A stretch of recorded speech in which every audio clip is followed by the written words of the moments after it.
So if you're on Hasura Cloud or Enterprise, you would have noticed this page. At the monitoring tab, you can come here and see a lot of extra features that Hasura Cloud and Enterprise have. And one of the main landing pages of this whole section is this overview page. And this overview page, as the name suggests, gives you an overall insight into what's happening in your system. And this is what we have currently.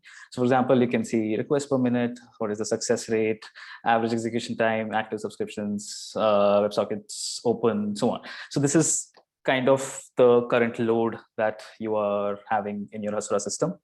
And there is also a few graphs here, and you can also drill down into these operations if you want.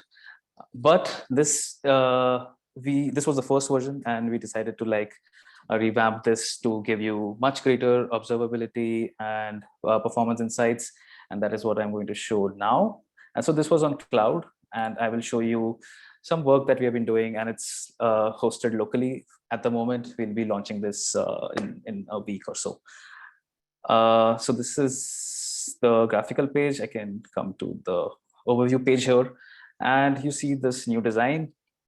This is not complete, but this can basically give you a lot more information than before.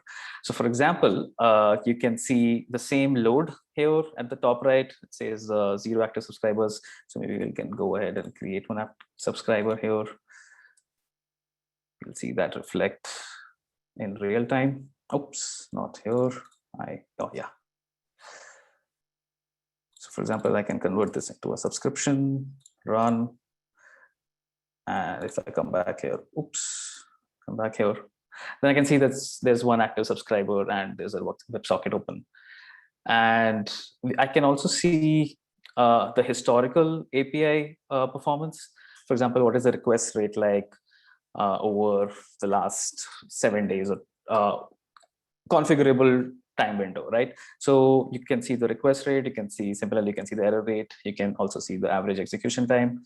And if you come a little bit below, this is not finished, so I will jump to what the final state looks like in a bit. But you would be able to basically see what are the top 5 queries which have been requested the most times. You'll be able to see what queries are giving you the most errors, and also the queries with the most performance and latency, right?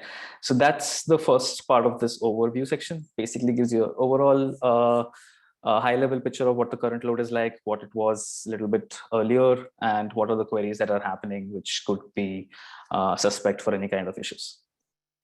And below that, now we are building an overall health status page. This is the second section in this page. And you would be able to see if the GraphQL engine is healthy. So this will be based on metadata status, health check endpoints, and many other things that we'll be building to make sure that you're able to see all the things that are happening with your sources. For example, I have added just one database. If you had multiple, this would have been a list like so. And if I click on this, I can also see certain metrics. For example, I can see what is my connection pool configured to, right? That's the maximum connection pool size, which is an environment variable. And you can see that's configured to 1000, but how many am I running right now? Only one, right? So that tells you that this the connection pool is pretty empty, and it's not saturated or being used a lot. So you should not have any issues at the connection pool or at the database interface, right? So that's the kind of insight you will get by just clicking on the sources. The rest of the things are not clickable at the moment. It will be pretty soon. So you can see few metrics for event triggers as well, because event triggers are connected to the database. So you can see this whole connected mesh of APIs and data sources that you have. And you'll be able to see the metrics for events and other things as well, like actions, remote schemas, etc., etc. Right. So so this is the work in progress that I want that will be deployed pretty soon. I want to show you a little bit of the final state, which is this. So this is where we will get to pretty soon. So you can see how many HTTP connections are open, and these are the things you already saw. You can change the time frame through this drop down here. You can refresh to get the latest data.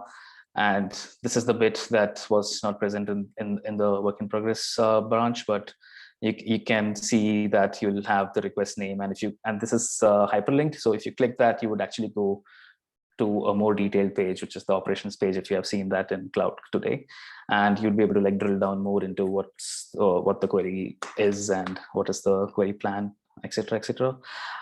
And yeah, and this of course will be more comprehensive. I have not set up a lot of data sources in my local environment, but this will show you metrics for read replicas, remote schemas, and if there are any issues detected, right? So for example, you can see if Hasura notices some kind of an exception, then it will surface that here, and it will not only show that here, you can also be able to integrate that with a solution like PagerDuty and get alerts and set up alerting policies, and all the full ops